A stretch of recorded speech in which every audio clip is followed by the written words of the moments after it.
warahmatullahi wabarakatuh. Perkenalkan, saya Tika Isnaini dengan NIM 242250002.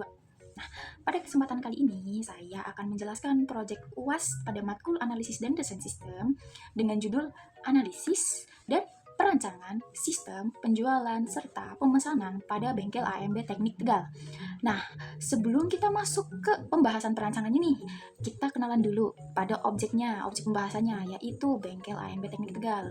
Ini tuh bengkel yang bertempat di Tegal, di Kecamatan Keramat, Desa Bangungali. Nah, bengkel ini itu usaha yang fokus pada penjualan, pembuatan, pemesanan mesin industri untuk pabrik, UMKM, atau mungkin kebutuhan pelanggan pribadi. Nah, di bengkel ini itu juga menerima pemesanan custom nih, mesin-mesin custom, mau yang kayak gimana gitu kan. Tapi karena itu saya mendapatkan beberapa permasalahan ketika mengidentifikasinya kan. Yang pertama nih, ada pas jalanin proses operasional pemesanan dan penjualan itu masih dicatat pakai manual, dan penjualannya masih promosinya via YouTube, via WA, via Facebook. Nah, selain itu informasi mesin yang disampaikan nih masih pakai katalog PDF atau katalog brosur ya. Belum ada aksi interaktif antara pelanggan sama katalog itu lah. Nah, selain itu juga kalau pemesanan udah dipesan nih, dicatatnya tuh masih manual sama admin. Selain itu, customer juga belum bisa nih nge-tracking proses mesinnya udah sampai mana yang udah dipesan, udah diproses, udah dibuat, atau udah jadi kayak gimana gitu. Belum ada di situ. Mungkin ada, tapi harus manual, yaitu adminnya menghubungi langsung melalui WhatsApp ya. Nah, oleh karena itu, saya nih merancang sistem berbasis web untuk mengintegrasikan semuanya nih. Tapi sistem itu tuh ditunjukkan untuk siapa aja sih? Nah, di sini itu punya dua aktor utama, yaitu admin dan pelanggan saja. Jadi, dua-duanya ini primary aktor. Nah, untuk lebih detailnya, mari kita lihat rancangan sistemnya ya. Oke, setelah kita tahu nih ditujukan untuk siapa sistem dibuat, kita juga masuk langsung ke pembahasan perancangannya, yaitu batasan sistem yang kita buat. Tujuannya untuk apa sih? Ya, sepemahaman aku ya, itu biar kita nggak ngelewatin scope alias batasan, nggak terlalu meluas banget ke hal-hal yang nggak kita buat nantinya. Jadi kita juga punya gambaran untuk buat sistemnya ini aja, kayak gini aja gitu. Nggak terlalu melebar berakar-berakar gitu kan. Nah, yang termasuk dalam sistem yang mau dibuat. Oke, yang pertama, pengelolaan akun pelanggan melalui registrasi, verifikasi OTP, email ya, login, dan pengelolaan profil. Yang kedua, pengelolaan data mesin industri beserta kategori mesin oleh admin, penyajian katalog mesin industri buat dilihat oleh pelanggan, proses pemesanan mesin industrinya melalui sistem ya. Nah, proses pengajuan permintaan mesin custom beserta pengelolaan status permintaan oleh adminnya nih. Pengelolaan status pesanan mulai dari menunggu, konfirmasi sampai selesai. Selain itu ada tracking pengiriman yang bisa diperbarui secara manual ya, tapi oleh admin.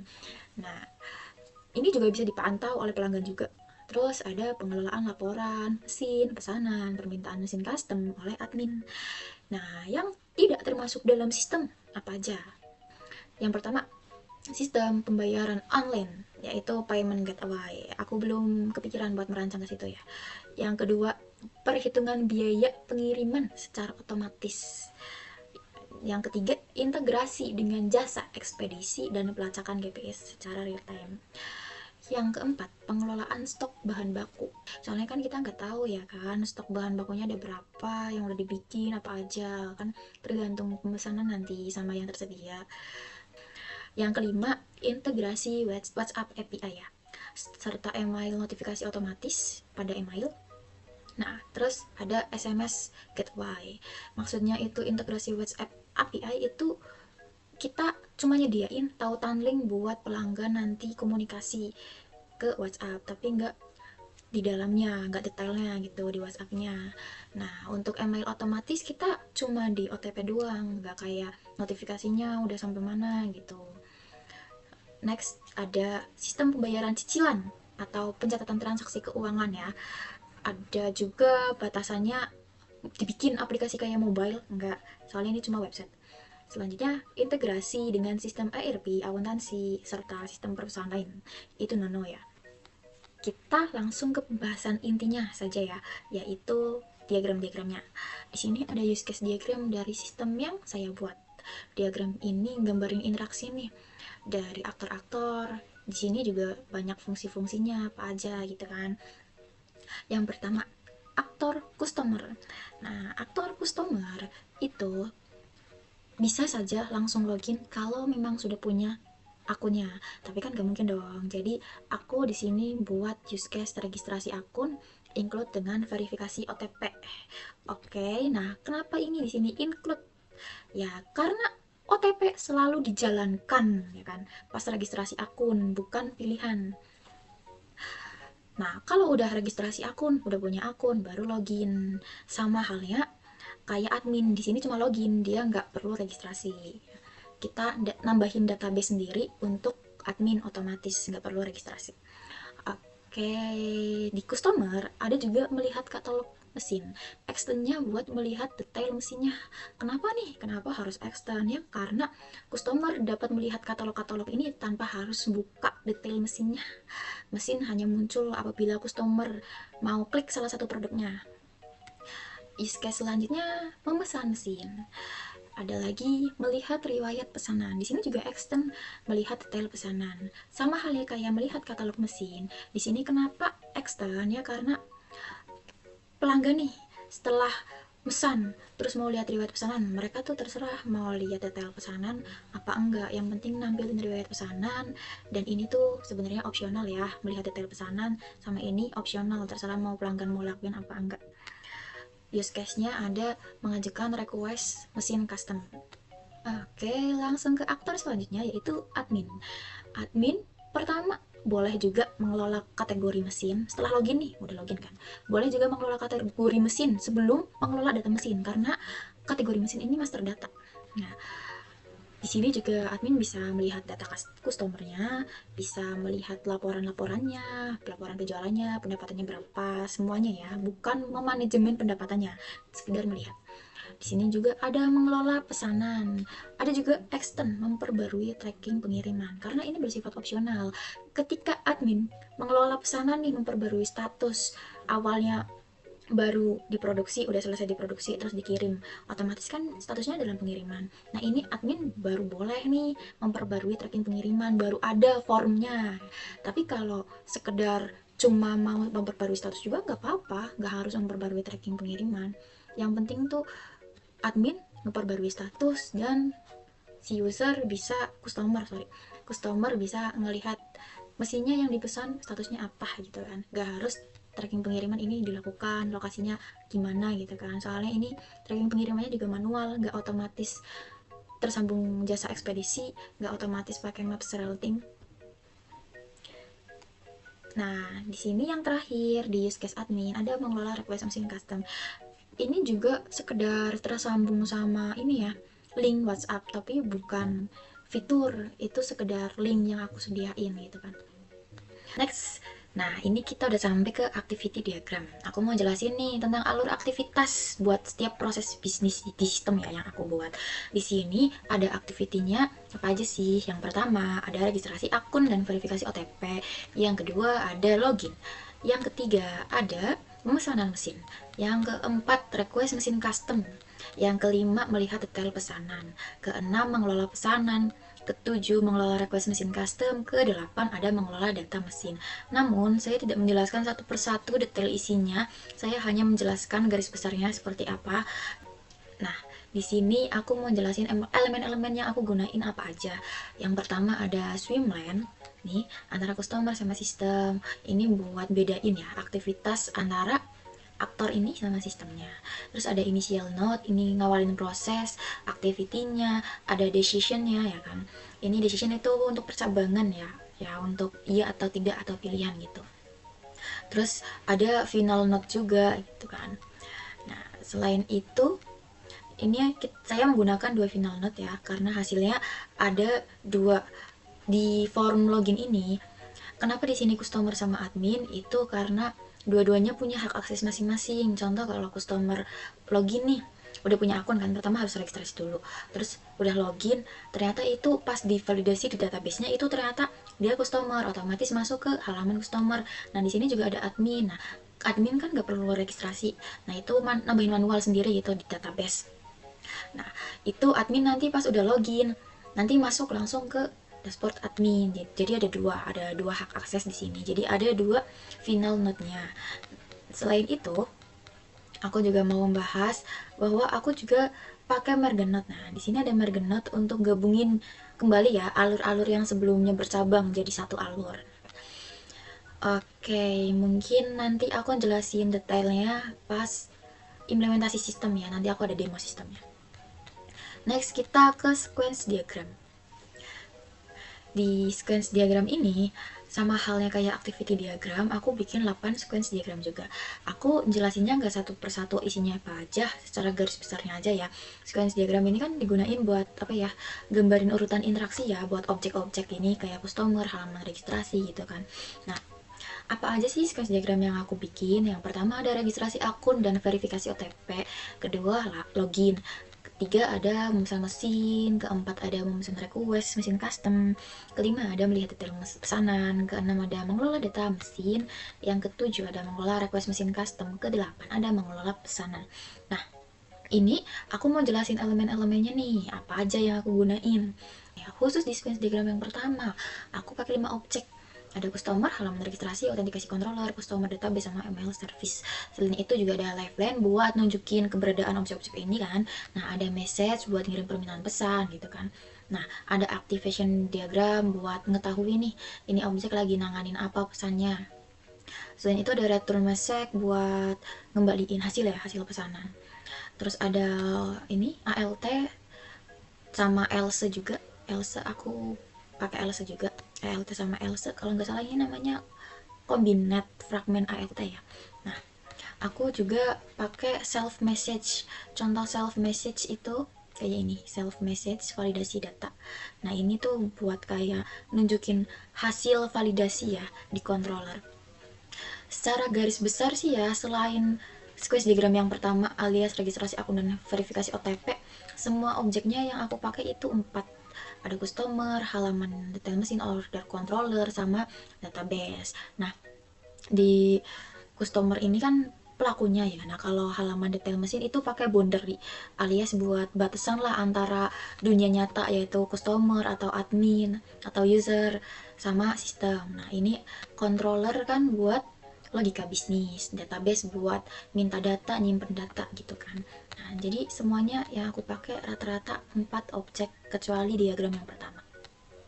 Next, kita lanjut ke kelas diagram. Nah, di kelas diagram ini kan kayak gambarin struktur sistemnya ya, tapi yang bukan dinamis, yang kayak statis gitu. Terus ini buat gambarin juga hubungan-hubungannya ya antara kelas. Aku di sini ada kelas kayak ini, admin, customer, OTP verification, custom mesin request, mesin order, mesin kategori, mesin report, order detail, order status log, shipping, terus ada request status log gitu kan. Terus juga aku ada atribut ya. Atribut ada juga namanya ini method. Atribut mungkin pakainya tanda min. Nah, kalau metode itu pakainya yang plus ini. Jadi, yang plus ini tuh fungsinya bisa dipanggil kelas lainnya kalau nggak salah. Terus habis itu aku juga ada relasi-relasi nih. Ada association buat ngehubungin antara kelas-kelas, contohnya kayak customer melakukan pemesanan ya kan, customer melakukan pemesanan. Ada composition ya kan, contohnya di mesin order ini ada order detail. Jadi kan ini kan beda pakainya composition ya, karena hubungannya itu sangat kuat banget ya. Kalau emang orderannya nggak ada, otomatis detailnya juga nggak ada gitu. Nah, selanjutnya juga ada hubungan satu lagi, kalau nggak salah namanya dependensi. Nah, ini buat ini menghubungi layanan-layanan kelas ya, yang lainnya yang secara langsung nih, contohnya admin sama report kan nanti ngehasilin laporan secara langsung. Nah, setelah tahu relasi-relasi yang aku gunain, aku juga mau jelasin nih kelas-kelasnya secara berkelompok ya. Yang pertama ada master data nih, antara mesin kategori sama mesin. Kenapa? Karena ini mesin kategori itu buat mengelompokkan jenis-jenis mesin yang nanti didata gitu kan. Nah, selain itu juga ada kelas transaksi. Kelas transaksi ada mesin order. Nah, di sini mesin order, ada order detail, ada kelas monitoring juga. Kelas monitoring kayak order status log, ada shipping tracking gitu kan. Nah, selanjutnya ada kelas request custom. Contohnya Ini custom mesin report sama request status log. Ada kelas verification, OTP verification, ada kelas laporan. Nah, itu bisa dikelompokkan. Nah, kalau dilihat nih secara garis besarnya semua kelasnya ini saling berkaitan ya. Ada yang one to many gitu kan. Nah, jadi kalau secara keseluruhan kelas diagram ini tuh kayak apa ya? Gambarin tanggung jawabnya masing-masing di setiap kelas ya gitu kan. Nah, setelah aku jelasin nih diagram-diagramnya, alurnya gitu, aku mungkin ini bisa jadi acuan ya buat sistem aku sendiri. Kita coba langsung demoin sistemnya aja gimana. Oke. Nah, akhirnya kita sampai nih ke demo sistemnya sesuai UML yang aku buat tadi. Itu gimana sih? Kita coba di halaman pertama ini. Aku sebagai host ya, cuma bisa lihat beranda, katalog mesin tentang kami, sama bisa login doang. Nggak bisa yang namanya pesen, nggak bisa yang namanya request gitu kan. Di sini bisa lihat detail, cuma nggak bisa kayak pesan, ini mesin belum diproduksi. Nah gitu, nggak bisa kayak pesan. Nah, kita harus login terlebih dahulu kalau mau masuk ke halaman yang khusus customer, atau kalau udah punya akun di database ya berarti masuk ke admin kalau emang nambahin di admin kan. Nah, di sini contoh aku belum punya akun, kita coba pakai akun yang belum pernah kedaftar. Ini kirim OTP. Nah, setelah kirim OTP nanti masuklah kotak masuk itu. Oke, OTP berhasil. Di sini udah ada nih verifikasi OTP. Nah, berhasil nih, terus isi identitas diri, contohnya Tika gitu kan, passwordnya 1234567 1234567. Oke, ini opsional nomor perusahaan. Terus abis itu daftar sekarang, hore bisa gitu kan. Nah, langsung nih masuk ke halaman customer. Ada fasilitas-fasilitas lebih kalau masuk, bisa halaman customer ya kan, bisa kayak pesanan saya, lihat pesanan saya, request custom, bisa lihat tentang kami, katalog mesin, bisa branded juga, jadi bisa coba pesan mesin juga. Di sini harus ya, harus contoh ya, pesan mesin ini harus ada indeksnya, tapi aku udah bikin nggak bisa indeks 0. Ini saya tanya apa aja deh, terserah gitu kan. Buat pesanan, oke, berhasil. Nah, langsung masuk nih ke riwayat pesanan. Di sini di riwayat pesanan juga ada aksi, mau lihat aksinya udah statusnya apa gitu kan. Setelah itu juga ada request custom. Di request custom ini contohnya aku mau pesan apa gitu kan, spesifikasinya gitu, terserah. Push file ini opsional, ini opsional, terus kirim nih. Contoh ini mesin gitu. Oke, habis itu kirim request, pesan berhasil. Nah, ini dikasih nih arahan tautan WhatsApp kalau mau konsultasi lebih lanjut atau kembali. Contohnya kalau tautan WhatsApp nanti masuk ke WhatsApp ya kan. Nah, di sini juga ada hubungi kami, nanti masuk juga ke WhatsApp. Lalu selain itu ada yang namanya pesanan saya. Kalau di sini udah menunggu konfirmasi berubah jadi sedang dikirim, ada yang namanya tracking. Jadi kita coba aja di panel admin. Gimana sih panel adminnya? Sini kita coba. Nah, di panel admin ini ada laporan. Awalnya kita bisa pilih tanggalnya mau berapa kek gitu kan. Nah, ada request, laporannya ada statik juga. Nah, di mesin ini juga kalau mesin ini tergabung dengan kategori mesin karena ini master data ya. Di sini aku bisa nambahin nih kategori-kategorinya apa, terserah mau apa. Mesin ini deh, jangan, no, mesin giling. Oke, mesin giling, deskripsi apa gitu kan. Nah, udah kan tertambah mesin giling, bisa dihapus juga nih jelek atau apa gitu, mau dihapus ya terserah gitu kan. Mesin giling. Nah, ini cantik udah. Terus dari mesin ini aku bisa ini bikin yang namanya nama mesin berdasarkan kategori tadi. Mesin giling, tersedia atau pre-order juga boleh, bebas 8 minggu ya kan, atau garansi 3 bulan, simpan berhasil. Nah, ini bisa aja dihapus terserah. Nah, habis itu setelah nambahin mesin, di sini juga ada yang namanya kelola pesanan ya di admin. Kelola pesanan ini kan yang tadi aku pesen pakai akun ini, bisa lanjut ke sedang dikirim atau mau produksi gitu kan, bebas.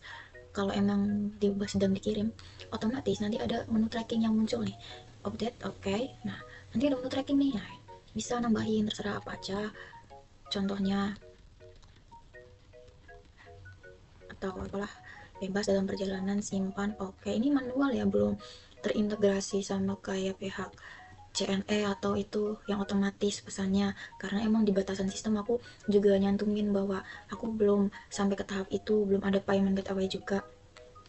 Selain itu di sini bisa ngelola request mesin custom. Di sini kan ada menunggu konsultasi yang tadi aku pesen ya.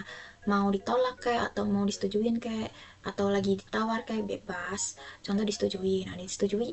Habis itu ada menu aksi kalau disetujui. Tapi kalau emang ditolak akhirnya kayak gini nggak ada menu aksi. Di sini kan ditolak gitu kan. Tuh. Habis itu bisa ngajuin ke WA gimana pengennya gimana gitu kan, bisa jadi disetujui. Terus di sini ada data pelanggan, yang lola data pelanggan, bukan lola, melihat data pelanggan apa siapa aja gitu data pelanggannya. Nah, ada laporan, ada profilnya gitu, profile adminnya. Kita coba lihat ya kan, yang tadi mesin baru aja dipesan udah sampai tahap mana. Sorry ini salah, 578. Nah, di sini coba kita lihat pesanan saya. Nah, sedang dikirim nih, sedang dikirim, ada trackingnya. Oke, produksi menunggu kiriman. Nah, tadi sebelumnya aku lupa ya, nggak konversi request customnya. Setelah itu, kita juga masih bisa pesen lagi sebanyak-banyaknya, mau lihat kategori juga bisa, ada apa aja gitu kan.